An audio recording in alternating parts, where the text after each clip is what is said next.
We are back. You're listening to Avory's Around the Desk podcast, where we dig into markets, companies, ideas, shaping what is coming next. I'm Sean Emory, the founder, chief investment officer here at Avory and Company. Today, I am with Seth Golden. He doesn't need necessarily an intro. If you follow him on, X, all the type of work that, he puts out there. He is market strategist, founder of Finom Group, and, one of the most followed voices out there on the internet. I'd say he's actually underfollowed, even though he has a lot of followers. A lot of great work over there. Before, just bringing you on here, as always, the conversation is for informational purposes only. Should not be considered investment advice. We may hold positions in some of the companies discussed. If we even talk about companies, do your own research and do not make any investment decisions based off what we say. So Seth, what's up, man? It was good seeing you in Central Florida, Orlando, not that long ago. Oh, no, that was a great he's back. venue. I had never actually been there. I live like 45 minutes outside of Orlando, and I've been to Orlando millions of times growing up here in Florida. So to never have was that a newer bar and grill place? Because that was pretty awesome. I love the walk up with the secret lever that you have to pull to get inside. That was cool. Little speakeasy. Speakeasies are all the rage. So for all my Orlando people, we went to a Mathers, kind of like a speakeasy library type vibe. Pretty cool. Seth and I got together, shared some time with a couple others. But very, very cool to see you kind of on your own turf, I guess, closer to you than me. I'm here in Miami. Seth is, from South Florida, but, you moved to Ocala, horse country. So definitely independent research going on in Ocala. Nobody's like, I live in Manhattan. Where can I find the best research in North Central Florida? Oh, Ocala. Yeah, there it is. Pinpoint. Yeah, man. Well, good stuff. Yeah, obviously good seeing you. Those that obviously listen to our podcast or on X, see us obviously communicating, quite often. He's often on the show. Ironically, he's more on the show when, we have these, moments in time where people are incredibly nervous.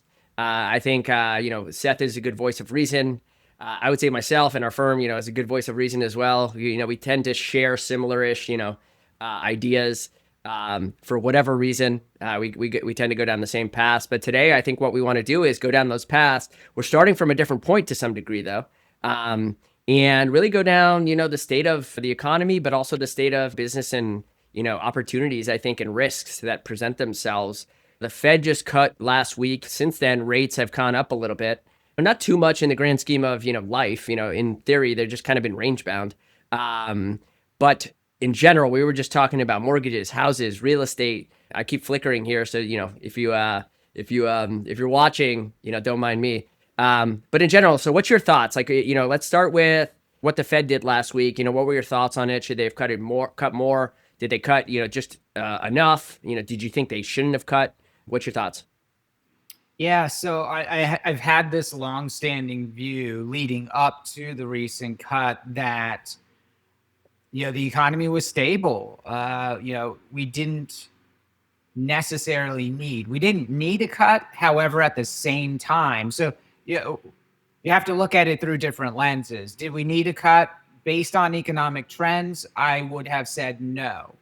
Were we too tight? Was monetary policy too restrictive? The housing market says yes. The 2-year Treasury note says yes. So yeah, they're too restrictive. So I was forecasting at least one rate cut. And as we got closer and closer to that rate cut taking place, I started to develop the notion that this was going to be a trial balloon cut. You could look at it as a risk management cut, an insurance cut, if you will. And eventually, that's exactly how Jerome Powell framed it. This is kind of a risk management cut, given that the dual mandates are in tension at the same time. We revert to the labor and employment market. So they gave an insurance cut, and I was on board with that. However, when I say I developed this thesis that it's just going to be a trial balloon, it has more to do with what's the bond market's reaction going to be over the next 30, 60-day period, or the window in between the next FOMC meeting. My concern was the same concern that I think a lot of market participants would have had. Are we going to see the same bond market reaction to the rate cut like we did in September of last year, whereby the 10-year Treasury launched some 80, 85 basis points over the next couple of months? So when you say, the bond, so far the bond market has had, some degree of movement to the upside. It almost mirrors exactly within the first week of September 2024's rate cut. It almost mirrors exactly what happened. So it makes folks that much more nervous. As long as we ceiling, if you will, we hit a ceiling in that 10-year of 4.25. A basis point above, basis point below, no harm, no foul. But as long as we have a lower ceiling than the 2024 cut response, it's fine. And I think we should have a lower ceiling because of the landscape for labor and employment.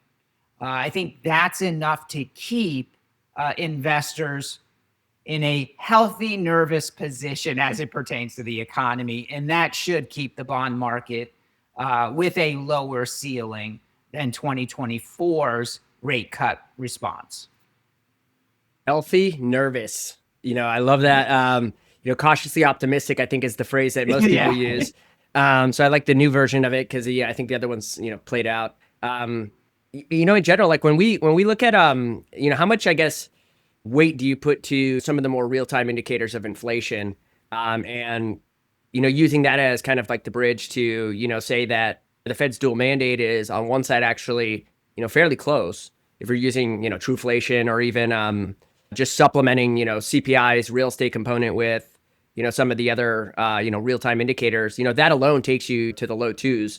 If you use Trueflation, obviously you get to 1.9, 2.10, something like that. So, I mean, on one side, in the real economy, some would consider or suggest that inflation is where it needs to be, and therefore the other side of the mandate isn't. Now, we all know that we work off Wall Street and we work off, economists, and we work off, PCE and CPI. So until that mandate actually changes, the Fed's going to do what they do based on the data that they're ultimately using as their marker, let's say. So but how much validation weight do you give to these real-time indicators, because they do suggest that then we should be cutting for the sake of the economy? I want to say that I give the real-time or the high-frequency data more relevancy than the monthly Census Bureau and government agency data.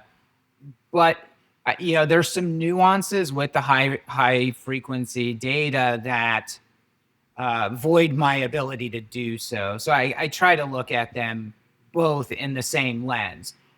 Speaking to Trueflation, that has its shortcomings because it's mostly internet prices, i.e., e-commerce prices, and 3 entities make up 75% of e-commerce transactions in North America. So if they're not raising prices, if not lowering prices, it skews that particular set of high frequency data. But when it comes to owner's equivalent rent or some of the apartment rent data and things like that, absolutely, and that's a big part of the government's CPI basket, and that's been coming down really nicely, steadily. And if you measure by that standard, we're like at 2.2, 2.3 on PCE. Unfortunately, that's not the weighting from CPI's owner equivalents, rent and shelter, into the PCE data. So it's hard to pin down, what's more important and what you should give more relevancy to. And at the end of the day, does it matter? I've been of the opinion since 2020 that we should be in a higher neutral rate environment. So not getting down to that target level of 2%, and regardless of which data sets we're looking at, we're in this environment coming out of COVID. We've been in this environment, and it's been screaming at the Federal Reserve that the neutral rate or the target rate of 2% is less a lesser optimal level. At the same time, prior to COVID, you had the Fed already change that target level to an average, right? They came in at an average of 2% back in 2018.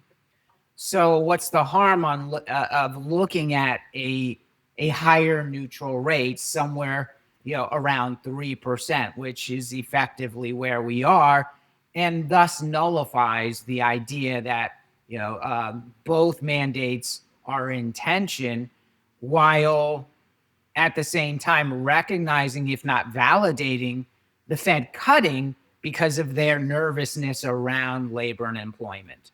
So hopefully that I know is a long-winded way of answering the question, but The way I'm thinking about it is, on one side, I guess you have the real-time data, which I do think has validity. Sure, I think it's scraping internet prices, but if you take Walmart for example, the majority of their sales are coming from kind of brick and mortar through their stores. Yet the online and the in-person prices, I think they match up, and they're pretty identical. If you're looking online, even produce to some degree. So I think the numbers still reflect what people are actually paying, even if the data isn't scraping conversion, and it's just scraping price. Now, when you compare something like Trueflation data against traditional measures like owner's equivalent rent, you still land on something fairly similar in terms of the path. And stopping there, but looking ahead, spinning it back to you, the market is pricing in roughly another 1% of cuts over the next 12 months. Firms like Apollo, I believe, and KKR, I know for sure KKR, maybe Apollo, but I know Goldman and some others are aligned with that view. The real question is the path. So question for you, do you think front loading rate cuts makes a lot of sense? Call it October, December, January, type of path, or do you think the Fed should, in theory, spread these things out and back end load this over, the next 12 to 18 months? I think it should be back end loaded. Again, I'm coming from the premise that the first one was just a trial balloon. Let's see what the bond market says.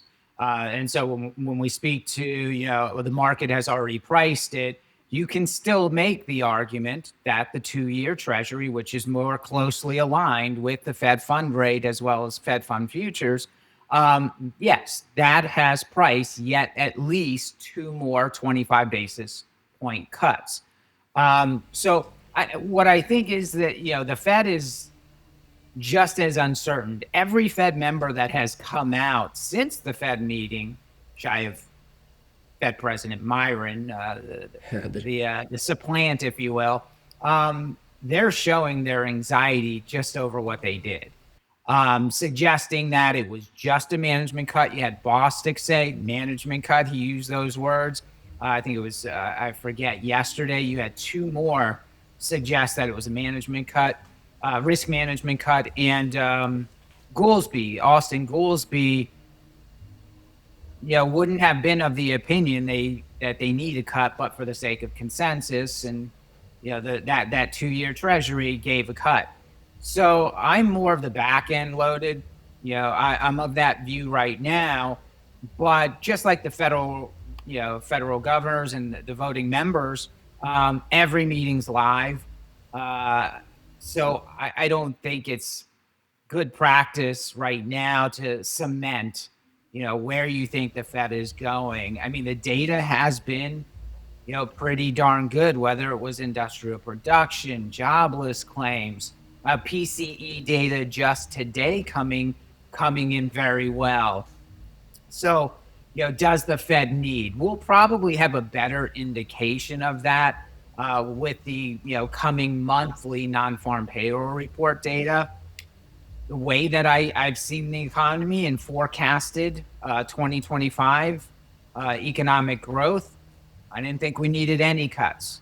Going back to July when the unemployment rate started to rise, when we started to see these material drop-offs in the number of jobs being created and the labor force participation rate, I said, this is not a weak labor market. You're printing less than 100,000, coming from 100 plus and 200 plus thousand prints, and everybody's freaking out in July. And I'm looking at the labor force participation rate, and I'm saying, of course, this should be. This is a match.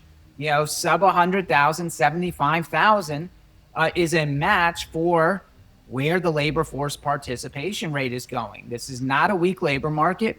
This is a balanced labor market. It's just balancing to lower numbers that people aren't accustomed to. And so everybody gets nervous, even the Federal Reserve, for which they've obviously responded, even vocally. They're conceding to risk management on the side of the labor mandate. So will they go in October? More than likely. But if I was a voting member and I see that, August payrolls are decent, 75,000 to 100,000, and I'm expecting a good revision as well. I'm sorry, September, but a good revision to the August data. You can only be cutting because you're too tight. Again, I mean, that's the real issue. They are still too tight, and the housing market says they're still too tight. So you cut. Yeah. Yeah. No, so then, the Fed historically has been reactive versus proactive. Which is not what Fed Myron spoke to yesterday. Another, that's a huge dissent. And I'm sorry to cut you off, but this is literally something I've been talking about for months on end. The Fed is not a proactive entity, nor have they ever been, for good reason. Sorry, go ahead, Sean. Right. So then, I guess the overarching question is, do you want them to be proactive, especially now that we know some of the data itself that the Fed tracks is, flawed or even lagged, both to some degree. That's really the rationale behind, the Fed's consistent, reactivity. I think, they're not getting, what they need in real time. We saw this play out in 2020 and 2021, and ultimately that led to a Fed that was once again late. So the question back to you is, if there are two sides to this mandate and policy is restrictive, they need to think about this in a different way. Are you actually worried about, I guess, inflation picking back up? Is that your view? Because if not, then the path is a moderate, progressive, cutting cycle moving closer to neutral. That would support housing. Those spreads do take time, to tighten and also help ease some of the pressures I think we're seeing in more of the short-term credit markets. Think credit cards, think car loans, HELOCs. That's where lower income consumers are tightest today. And a cut would give them some relief. So I think, the bigger debate is, can the Fed be proactive here? That's what some were saying for a 50 basis point cut. And if not, I think the other side, or those that are saying no to that to some degree, are somewhat implying that they're worried about inflation. So, back to you on that. Yeah, I'm not. 99.9% of material inflation comes from exogenous or endogenous events, akin to what we experienced post-COVID initially, which wasn't a major inflation spike. I mean, prior to 2022, we had just gotten to 4%. But getting to 9% took another, right? So we already had a supply chain issue. We compounded that with the Russia-Ukraine war, which brought about different sanctions that further disrupted the supply chain, getting us, from 4% all the way up to 9%. So that was an exogenous shock. That's not what we're dealing with here. Tariffs are not an exogenous shock. I agree with the notion that they're a one-time, rate of change step function in price, even if that rate of change takes several months, if not sometimes several quarters, depending on how they're implemented. So I'm not concerned about, another inflationary spike of sorts, but normal and to be expected reflation, um, that's not fearful either, because I don't even, you get nervous when you get to 5%, right? That was basically the average CPI reading throughout the whole decade of the 1980s was 5.3%. Yeah, that's a problem for consumption. That's a problem for all manner of housing, which just creates this slow, stagflationary type environment. So I'm not worried about inflation as it pertains to, what the Fed should do and how that will impact the economy, how that impacts consumers. So far as the Fed, cutting rates again, to possibly, because they are too tight, it does restrict some degree of consumption. But credit card rates and things like that, no. Delinquency rates, no. Normal and to be expected. Literally every single expansion cycle, you see the delinquency rate from the lower left-hand corner to the upper right-hand corner. It literally validates your expansion cycle. It doesn't detract from it. We are also in this interesting dynamic that we've never had before in history, whereby in the post-pandemic era, and it doesn't matter what decile income you look at, whether it's the low income decile, middle, or upper income deciles, they average 40%, savings and checking balances above the pre-pandemic level. And so when you look at that, you look at a full labor market, right? I mean, we are at full employment. And you say to yourself, then why are the delinquency rates going up? And we've had a pretty decent spike here in the middle of the year. You recognize, and I've been saying this for a long time. I actually said this in 2022. Don't be surprised if in the coming years we see large jumps in delinquency rates. If you think about the time period 2021 and 2022, I mean, we were growing jobs 300,000 a month. We did that for 6 months. We averaged 300,000 jobs. We were averaging 8% wage growth. 8%. We're never going to see that in our lifetime again, right? 8% wage growth for a 12-month period. Yeah. And since then, it's come down to about 4%. So we've been growing wages above the inflation rate now for 3 consecutive years.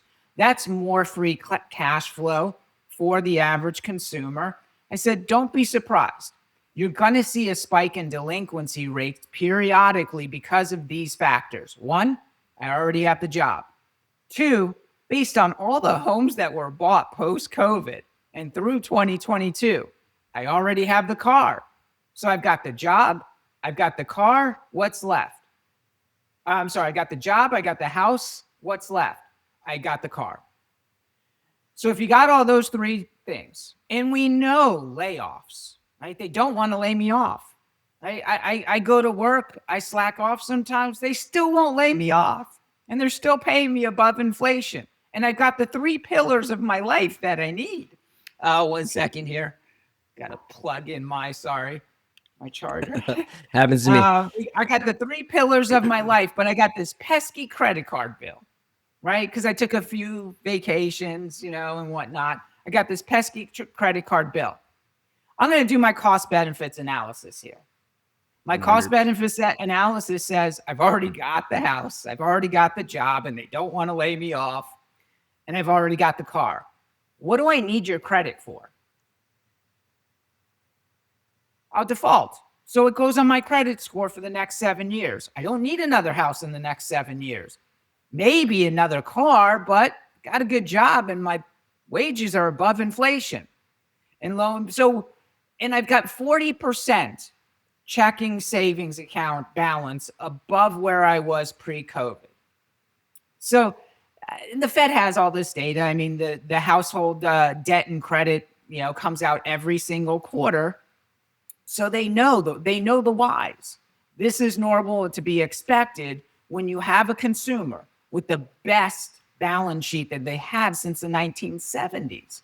So I don't worry about inflation. If we were going to worry about inflation, it would have long been sank the economy and the consumer back in 2022, 2023. And we're no closer to that. We have record level retail sales, inflation adjusted. Consumers in great shape. And so long as the consumer's in great shape, we have to take some of this data when it comes to the delinquency rates and things of that nature, somewhat with a grain of salt. Do the grocery bills and eating away from home hurt? Even eating at home? Yeah, I mean, that stuff is still a bug, but that's more political than anything else. As the former administration found out, we're doing fine. We are doing fine as consumers, as households. We're doing fine. But when the consumer goes to the store, when the consumer goes anywhere, basically, they remember 2019 prices versus today's prices, and that's what they vote with. So that's why I say it's more political than anything else. Yeah. No, I'm with you. I mean, we've been big proponents that the consumer's in pretty good shape, or good enough shape, let's say, for a stable economy. And, obviously as time goes on, the idea of rates coming down can help support further expansion, going forward. It can be a tailwind. Yeah, exactly. It's a tailwind. Yeah. Yeah, it's a tailwind to what's happening both on the corporate side and the consumer side. But $40 trillion of home equity is sitting inside of homes today. Their balance sheets are fairly robust. I mean, there's a chart out. I don't know if you put it, but 30% or 40% now of assets are, one of that is housing, but the other is equities, right? And equities, if you're in an index fund, is sitting around all-time highs. And therefore, you have kind of like this 60% component of your balance sheet in a somewhat volatile shape, but also, the highest it's ever been to some degree. And, most people in the U.S. are home owners, so the price of your home has been supportive. There are a lot of renters as well. That's actually coming down, or at least stabilized. And again, if wage growth, like you mentioned, adjusted for inflation is actually positive, then that is very supportive as well. So, I agree with everything, on the consumer side. And ultimately, that's what drives the economy. And you have a stable jobs market, stable enough. Again, people were getting accustomed to 200-300 jobs being added. And when you go down to 100 and then you go sub 100, the digits start changing. And then you have these massive revisions, it can be a scare of some sorts. My thing on the jobs, though, is just simply that when you are on this kind of like fractured point where you can go from positive to negative, you should try to do your best to keep it positive, even if it's at the expense of, potentially igniting. I don't know what you ignite, because I don't think there's enough capacity in the economy to really supercharge inflation. There's not enough slack in my, Yeah, and consumers are, don't want to get involved with that at all, right? If, you start raising prices, I think companies have realized, at the tail end of the inflation spike, some of the ones that were raising prices got dinged. You're seeing that with Starbucks, right? I think Starbucks is the ultimate. Starbucks, Nike, I've long since said, when Dollar General did what they did, they're basically slapping their customer base in the face. Exactly. And it took them 3 years to bottom. Yep. And Walmart was rolling back, right? In the face of inflation. And therefore everybody laughed at Walmart. Yeah, they won the marketing / pricing game. And now they're taking, checks from, higher income brackets, which some will say that's they broaden their user base. Yeah. Some look at that as like a negative, right? Like, oh, look at the high end is coming down. It's like, no, actually they just improved their product. These locations are much nicer now. They literally did exactly what they did in the 1980s. In the 1980s was high inflation, high, capital cost intensity. And what did they do? They did nothing but expand. Essentially, that's what they did through the 2022 inflation spike, which was just, hey, we're going to keep our prices. We're going to expand our store count. And that hopefully, by maintaining our price structure, will expand our user base, our customer base. Yeah. Let's spin to tariffs just for like 30 seconds. Your view on tariffs. Obviously, I know the overarching takeaway is you're not fearful of inflation, so that is a pretty good signal of what you think about tariffs. But in general, why don't you think tariffs are inflationary or have been that inflationary? Yeah, they haven't been that inflationary. They are to some degree inflationary. We can't, deny, that we have already reflated to, to a modest degree over the last 4 months. If you're just looking at, the CPI headline and you're just looking at PCI drifting from, 2.6% up to now 2.9, there is an element of reflation. But I don't think it's enough, right? We've gone from a national tariff rate of like less than 2% to now low double digits, slightly maybe even teens, depending on which reporting agency that week and how much they're actually collecting, from the Customs and Border Patrol. But again, you have to repeat it, right? Because these are one-time price hikes, so you have to repeat it constantly if it's going to have the same rate of change month after month and year after year. So it's just a one-time or one period, if you will, step function higher in price.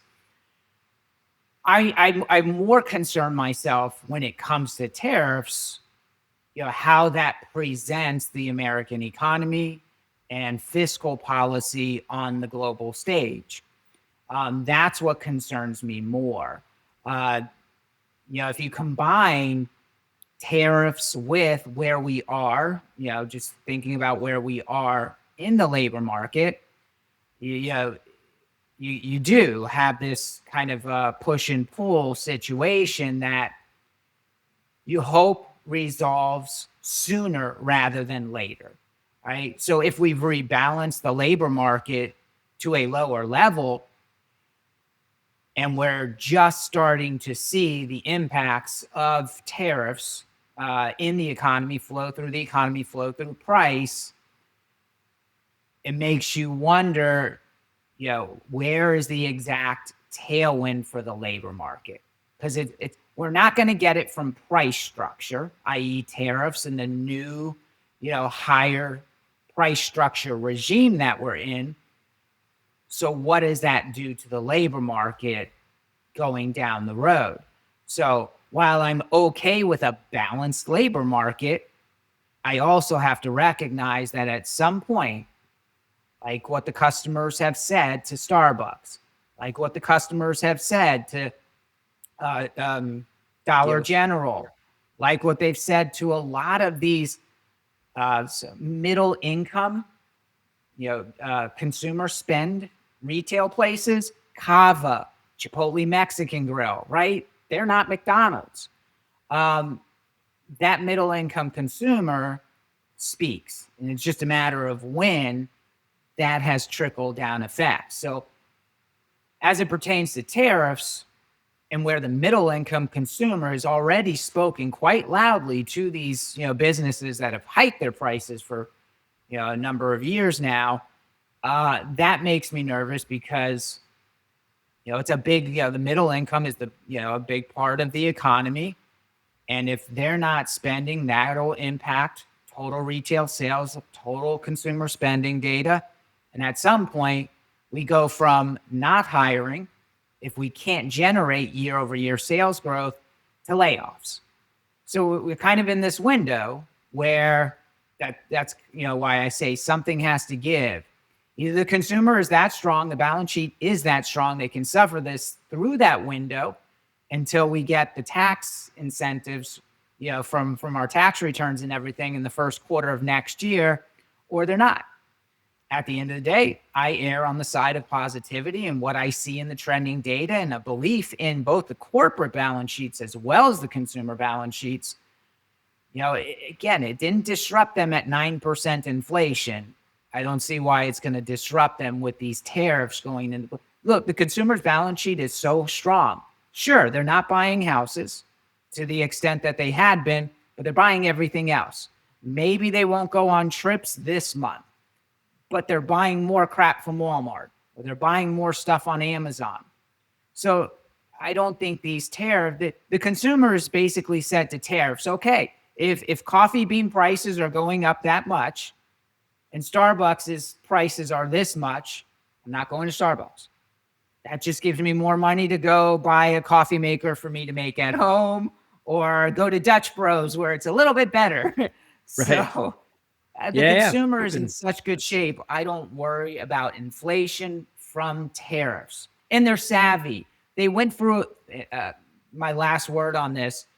From the great financial crisis, they deleveraged their balance sheet for some 10 years to get into a position that is now better than it's been since the 1970s. It's Big point. why we were able to get through 2022, and why we're still, with these tariffs, seeing GDP of 3.8%, consumer spending month over month up 0.5%, and retail sales at all-time high. Yep. So I'm not afraid of tariffs. I don't personally, for Seth, if I want to go to Starbucks, I like the vanilla bean latte, but I'm not paying $10 for a small vanilla bean latte. Yeah, no, I'm with you. I'm with you. They've obviously faced competition. No, you said opportunity, so I wanted to spin there. You step back, you look at, not a couple months, but really next year, the year beyond. Seth, Finom, like you guys are looking for opportunities as well, and the landscape, whether it's macro, but then bottoms up stuff as well. What are some opportunities that you're seeing, and you can again, these aren't investment advice, so take it for a grain of salt. But what are your kind of opportunities that you see today going forward? Yeah, I come at it from various different angles as a portfolio manager. I'm looking at, where's my money going to be best treated going forward over the next, 6 to 12 months? Where's my money? Plus, I'm looking at what has already happened, right? The trailing 12-month, 24-month performance for the S&P 500. And, what does the data tell me there?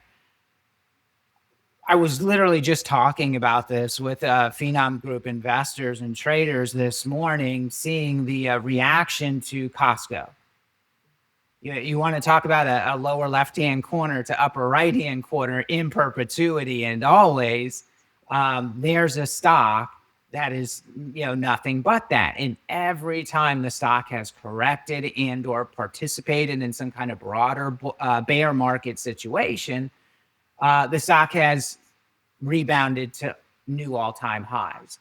Their runway for expansion, they have 500 plus stores around the world, and a business model that is just so sound. Even when competition comes to them, it doesn't seem to be any kind of a headwind. That's how sound the business model and operation is. So I like Costco. If I can get it under that $900 handle, I'd love to do that. I've been saying that for a year now, and you've had one opportunity on an intraday basis to get it as low as $881, and that was it. It was one day, and it launched from there. So that's one kind of, and I know that's kind of well, Seth, that's easy. It is lower left-hand corner, as you said, to upper, but hey, maybe we don't have to make this difficult, right? I think a lot of investors and traders think that if it's difficult, it's going to be better. Sometimes the easiest investment ideas are the best investment ideas, and they don't tax you on a week-to-week or quarterly basis as well. So I like Costco for thinking longer term. Nice. Some other. Yeah, no, keep going, keep going. I had mentioned Kava and Chipotle Mexican Grill earlier. I had actually bought Kava last year when it did an after hours earnings dip reaction. I had Remember? bought it, in the $69, and it subsequently launched to like $140 after an earnings result earlier this year. I want to say in Q1. So you double in less than a year, you take your profits. So I took a bunch of profits in the 130s, and it's been tumbling since then. They had bad guidance, good results overall, even though they missed on same store sales. But Like low single digits, I think. I'm sorry. I think it was low single digits comp on Yeah, what is right. perceived to be a growth, Right. restaurant. Well, Yeah, low single digits on some of the same store sales, but because they're opening, the mix shift was still net. I think it was 18% total revenue growth for the quarter. So, yeah, it's still a high growth company because fundamentally they have a long runway. If you think of them as a Chipotle Mexican Junior, simply on a business model basis, other than the cuisine is just a Mediterranean as opposed to that Tex-Mex style that Chipotle Mexican offers their customer base. Chipotle is what, I don't know, over 1,000 locations around the world and in North America mainly. Even if Kava just has a runway of 600 stores, that's revenue growth over the next decade plus that is hard to ignore, assuming that their cuisine, this Mediterranean Greek cuisine, has the same appeal and or market addressable market that a Tex-Mex style restaurant like Chipotle does. But both of them right now, their target demographic, is that demographic that has said, prices, guys, it's a quick service restaurant, a date, a single man and woman, they're going to spend $50 at a quick service restaurant at Kava or Chipotle, around $50 with your beverage.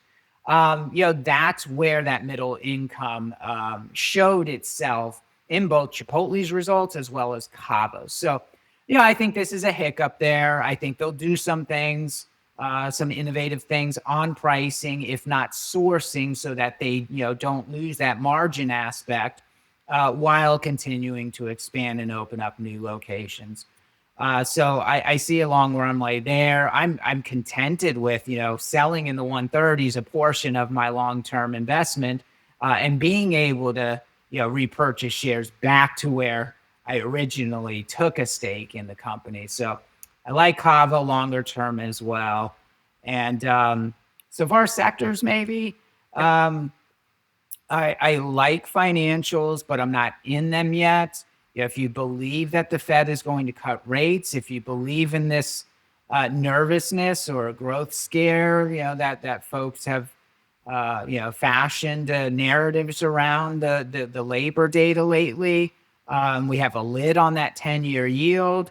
I think we'll get some transactional volume here in 2026 when it comes to the housing, because that's what it is. I mean, we've been in a housing recession transactionally now for 2+ years. We haven't been in a housing recession when, houses have still gone up, even though they've gone up in price single digits.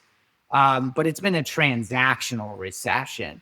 So I think that turns around in 2026 and can benefit, all your big money center banks. I think that's what they're pricing in here over the last couple months, is the Fed cutting, creating somewhat of a tailwind for the housing market, i.e. more mortgage, more lending, as well as refi. You could get a refi boom in 2026 that adds yet more cash in the pockets of consumers. So I like financials, but I also like healthcare. I've liked healthcare for 3 years, but because I'm an active portfolio manager, I've done a lot of trading and, been able to maintain a very good cost average, speaking to just the healthcare sector ETFs. Yeah, on a relative basis, it's been crap. Well, it's been awful. But if we own one in the medtech space, and that's kind of just been sitting around, given that you kind of have this overhang for, it comes from United Healthcare down. That's kind of like impacting, obviously it's before even that, right? But there's a lot of all these regulatory burden is hitting the space largely, and all underneath the chain is being impacted, whether it's actually impacting their business, but at least sentiment wise, it's hitting them. Yeah, big time. And about a month ago, I saw this just huge volume spike whereby the healthcare sector ETF dropped down into the 127s. And we haven't seen a volume spike like that since the bottom in 20 April, and subsequently, I recognized that being a bottom, took a trade, and so it's the, what is it, the XLV is the ticker symbol, jumped from 127s all the way up to 140. With that volume spike, told me basically, that's your flush.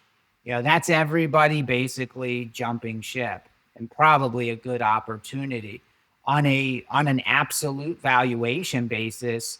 It's terribly attractive, but you could have said that for each of the last 3 years. On a relative basis, relative to the S&P 500, it's at an all-time low. Yep. There's a scenario where if I think 12 months forward, or continue to think in calendar year terms, what's my risk reward? I look at it as risk reward. So you get your dividend, income, and the risk reward setup. It looks like a bridesmaid trade. At this point, I call it the bridesmaid trade. It hasn't been the bride for several years now. And the bridesmaid has the potential. The setup is there to finally, be a bride in 2026. Yeah. Yeah. Shout out to all the bridesmaids out there. I agree with the bank thing in real estate. If there wasn't any other evidence than Rocket buying Redfin and Compass buying Anywhere, that is signal, that is evidence, that is them basically putting the money where their mouth is, saying that they think the real estate market is more than likely going to resurface to some degree. We're doing 3.9, 4.1 million homes existing sales. So, again, you see those two large transactions, which are transformative to both of them. I think that speaks to, people on the inside seeing, and then we're tracking, demand, right? We're tracking, visits and tours, and showing time tours are actually above the last 5 years at this point in the year. So there's a lot of interest at the very least. Yeah, I can't look at that because I have a biased situation here. This is where it comes to. I'm in Ocala, Florida, literally the second largest population growth city per capita in the entire United States. When I saw the data come out from Bank of America, this was about a month ago, I'm like, are you kidding me? Little Ocala? Now, I know it has been growing by leaps and bounds. Do they count the horses too, or what? No. That's funny. But, what the Economic Development Council has done here over the last 10 years is just amazing. They've brought in a FedEx, shipping and warehousing and that whole center. They brought it here. Chewy.com headquarters, they brought here. Ocala, just a lot of retail and has come here. Your Lennars, your DR Hortons, all the builders have come here over the last decade as well. I mean, we literally have a 300 home community development start 3 years ago. It's sold out and completely, finished in less than 3 years. It was amazing. So the growth here, that's why I'm biased when I look at those kind of, data, because I don't have the right perspective. All I see is amazing growth here where I live. Yeah. So I kind of skews my understanding of that kind of data. Yeah, no, you gotta take yourself out of the bubble and try to figure out. Speaking of bubbles, everyone's worried, kind of on pins and needles. I hear it more and more. Are we in a bubble? Obviously, I saw the same data you saw, which was, trying to compare and contrast, 2000 versus today. And I think the long story, or the short story, short version of the long story here is that it's different. And, I'll leave it to you to, explain the differences, but, what are some of the differences between, call it 2000 and, the world we're living in today? I would say number one, free cash flow margins, baby. There's just no compare. You can't have the earnings growth, the free cash flow growth, record high, forward gross profit margins, and compare that to the .com era where you didn't even have revenues. Some of these business models didn't even have revenues. We don't even have any stocks. That's the other really interesting thing. You had so many just ridiculous IPOs during the .com, and I know people are like, "Well, look at the IPO pace has picked up dramatically, so we must be closer to a bubble." We're not even in positive territory when it comes to year-over-year shares you can purchase, right? Like available shares of the entire stock market. We're in negative territory. We've been in negative territory, meaning we've had fewer and fewer shares that we can purchase as investors, basically since the .com period. So But important. So important. That's yeah, underrated. yeah. I Liquidity. mean, we're looking at an asset class that has ever decreasing supply with ever increase. So when they show that data point It's about, well, Bitcoin. the average household is now at record level, equity market exposure, I'm like, yeah, because they've been smart. They see what's going down and down is the share count. So you have ever decreasing supply and ever increasing demand. That's what my father always told me. Get in that business. If you can find something with ever decreasing supply and ever increase, that's the asset you want to hold. This is the So, Bitcoin thesis, but you have real businesses. right. Not to Exactly. knock Exactly. Bitcoin maximalists, but I have my point of views on there, and some of it's constructive for sure. But just from a supply demand perspective, if you have less supply of equities and you have 401ks, in buying in perpetuity, and retail investors that that crowd has came out of nowhere the last 5 years. You have a larger and larger demand environment for a supply that is contracting. I mean, almost every company in our portfolio is buying back shares, and reducing the share counts, therefore increasing earnings per share, and then Right. therefore lowering your cost base to some degree, and or the valuation, as we sit here today. So Which what can, a story to tell.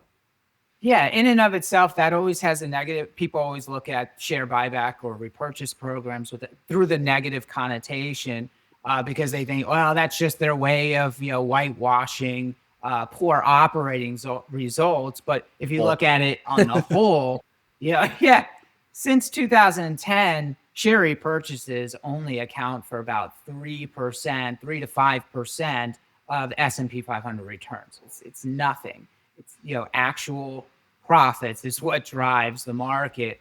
But yeah, in 2000, 1999, 2000, we created with all these IPOs and whatnot, in the debt that came through that era, we created this massive overhead supply of shares that just doesn't exist today. We're going the other way, which is just a beautiful thing. And when people think about we don't even have we can't double bottom anymore, right? No such thing as W real. recoveries, right?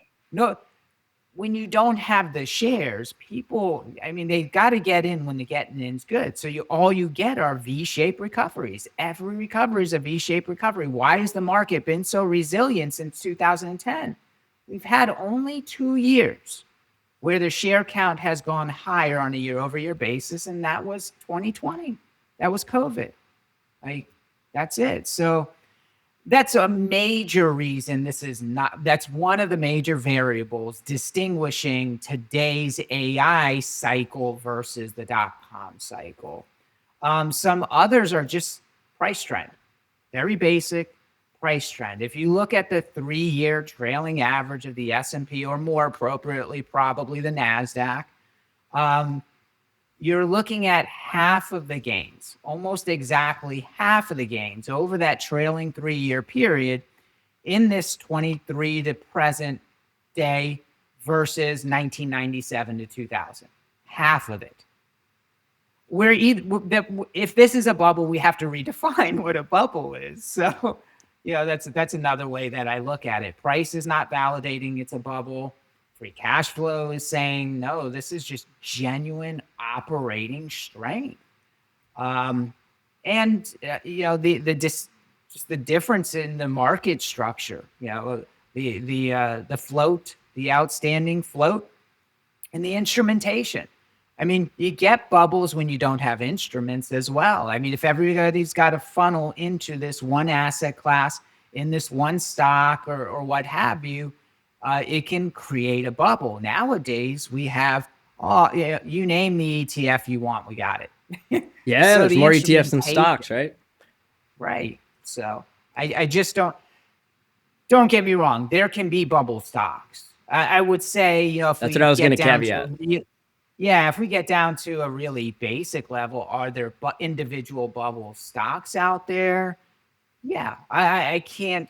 And I'm not trying to I'm not trying to denigrate the business model of a Palantir, but it's Especially in paper hard for minds. me not to look. Yeah, I know we're going to get a lot of hate mail here. I apologize for you.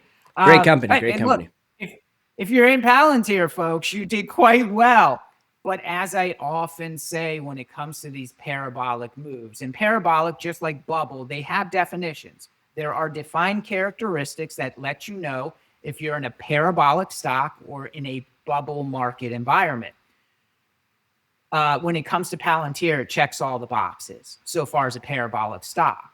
And literally throughout the market history, no stock has survived a parabolic move. We'll go back to 2021, right? When we had the whole meme craze and NFTs and that kind of stuff. Ford. Ford. I mean, how basic of a company can you get? And Ford went parabolic. I remember posting this thing on X at the time saying, if you've been in Ford for the last 40 years, now's your time. Take the money. Here's your You're money to go finally getting your buy moment. a new truck. Buy a new truck with that money and have a nice day because it's the only opportunity you're going to get. And sure enough, it just collapsed. But the point being is that there's not a single parabolic move in a stock that has survived. You've always given back. Every single time you've given back some 75% of that move in the coming 12 to 24 month period. So like, I think his name, Dan Ives of Webbush, who covers a lot of these big tech and AI names, expresses, his beliefs in stocks like Palantir from a fundamental perspective and is always having to push back on the valuation issues because the stock has gone parabolic. What I say is, if you're in it, you got to have an exit strategy, because I said this about Shopify also, and I'm long Shopify. Shopify was my 2021 bubble stock. I literally called it my .com stock. And you say, well, Seth, that doesn't look at how well they're doing now. What do you? No, no, no, no, no, no, no. That's my .com stock from the good. In other words, it's my Amazon. It's my second chance as Amazon.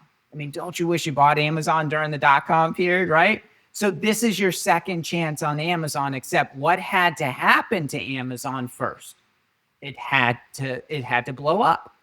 And that's what I believed in 2021, was what was taking place with Shopify. Shopify was in its .com moment.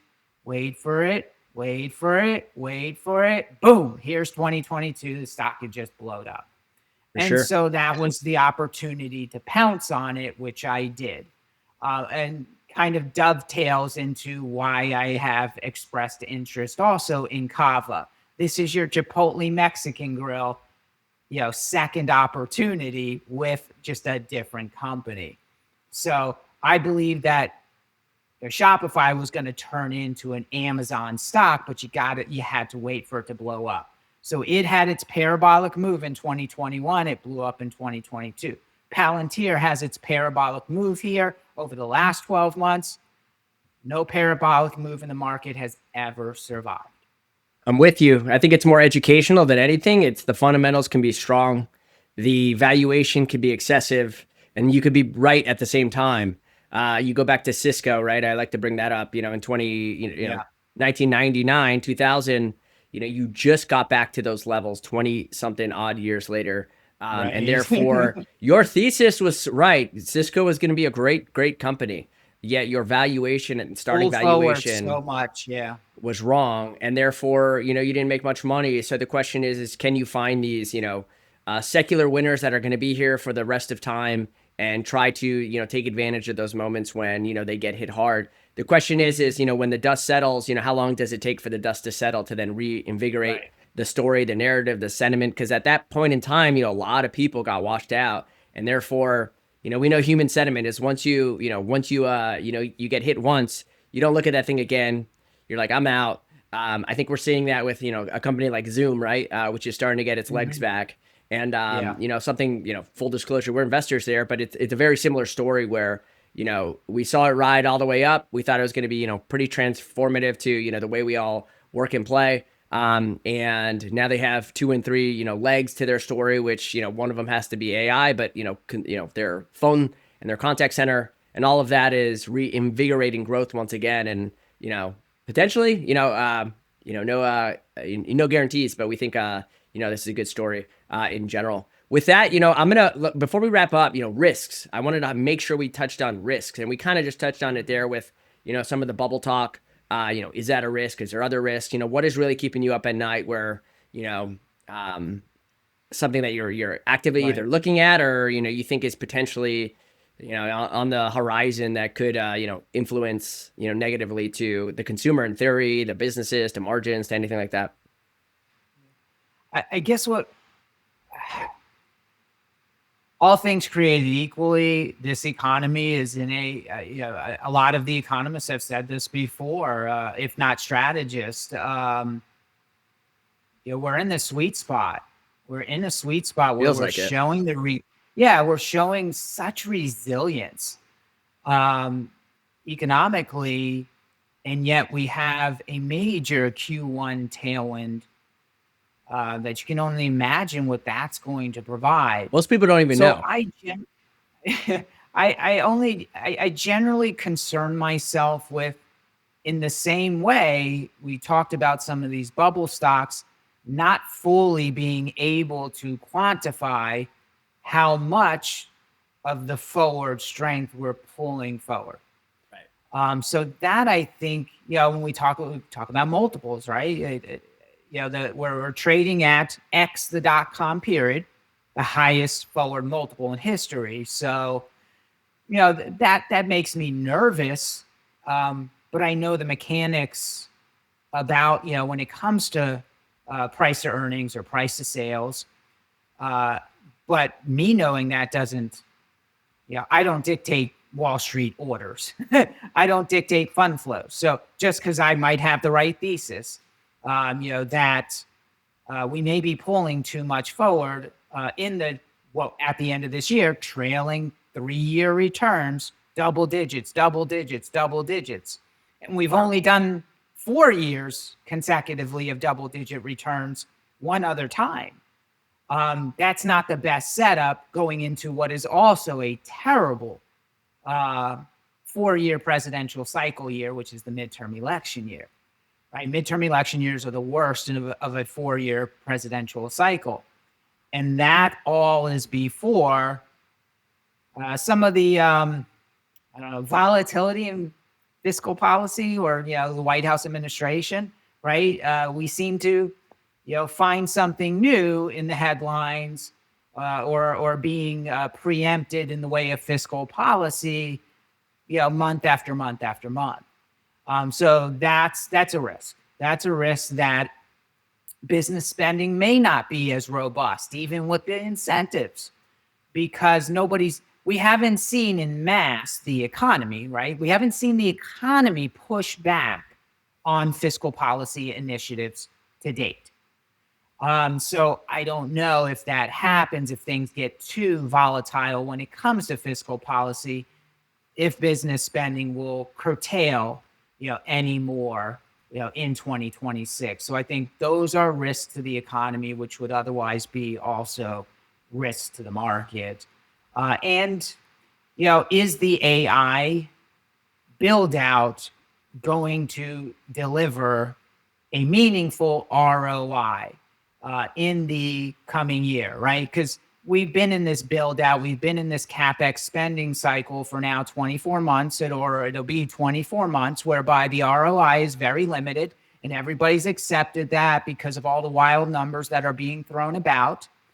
But we still don't see a roadmap to a consumer driven AI platform, something hardware, something you touch, feel, that has mass adoption, where you get the biggest of the ROI. When we talk about enterprise space and corporate space, things like that on the commercial level for AI application, that's all good, fine, and great. But it's the same thing when I talk about, when people talk to me about, Apple and their heart monitor. Why don't they just sell that in the medical? Why doesn't that get more traction in the medical device? Blah, blah, blah. I said, that's a whole nother beast. And that would be like saying, why didn't fitness trackers go the medical device route? Why didn't they just sell them in your physician's office and things like that? Because it's this small. The consumer market is here. Like, that's your big boy. The commercial market's this. And so you go where the consumer is. And that's what I'm looking for when it comes to all of this AI spend. How do you get that platform where you have to? Like, if it doesn't get into the consumer's hand in some way, shape, or form, we're not talking about meaningful ROI in the commercial space. That's concerning, because I came from the consumer packaged goods industry as an analyst. I covered most of your consumer packaged goods stocks, including Apple, and back then your Research in Motion and other handset devices. And I can't get to a place where I see a meaningful AI implementation in hardware. And I've been on product development teams with some of these big corporations, back then, helping them or creating a roadmap for a hardware device. And I can't necessarily come up with one that gets mass is like a cell phone, where you just can't live without it. I would say, change. Yeah, I mean, I would say ChatGPT is obviously the consumer product. At least that is winning today. What's the revenue stream there? Like, how do we make that a platform other than advertising display? I think that's honestly going to be what they eventually do. I mean, it's pretty. I was having this conversation the other day, and we'll wrap up here in a second. But I was having this conversation the other day where, we shared a data point the other day where conversion on ChatGPT is higher than that of direct traffic to websites, and it converts at like 12.9%. And that just tells you, ChatGPT is going to take their cut, right? If you're converting goods and sales, the natural instinct is, how do I monetize this? And I think the monetization is either one, it's, a quasi AdSense type of product that whatever's routed to you and converts, there's some sort of, kickback to that. Or, currently the monetization is charging all of us some sort of subscription. And I'd argue for $20 or $200, that is still really low relative to what you get out of it. And therefore they'll be able to push that price up. They just have to continue to wrangle up more and more, I guess, I'm not even gonna say like verticalized use cases, but more purpose-built use cases. They launched Pulse yesterday, which is interesting. It kind of like services a bunch of stuff that is, relevant to you. Almost like your own little like feed that's relevant to you, and it's more proactive than you just responding. We'll see if that catches on, but I think over the years, and the question is, do they have enough time, right? Because a lot of this is expensive and they're burning a lot of cash. Right. Do they have time to, you have your ChatGPT, kind of your context layer where you just, you speak into it, or you type into it or speak into it, but can you have, these other different buckets that you and I are, fully immersed in it, where three things are happening on that platform, whether it's news, social, communication, blah, blah, blah, checking emails, assistant, or something like that. All of a sudden at that point, you and I are locked in, and then, 20 goes to 50, 50 goes to 100, 200 goes to 500. So I could see the ramp, but I think my worry is everybody else. And it's also the build out itself. When you look at this build out, $600 billion of, probably by, a year or two from now, $1 trillion if they stay at this pace. We'll see if we get there. But if we do, $1 trillion of depreciation is going to flow through the mega caps over time. And we're going from asset light to asset heavy. And you're kind of going back to 1970s, 60s, 50s, 80s. where the market actually got a lower multiple in that environment because you had a lot more fixed costs and you had depreciation flowing through these income statements at a pretty high rate. And God forbid you run into a macro event, all of a sudden you have all this fixed costs, consumption, inference that everyone talks about starts to come down a little bit.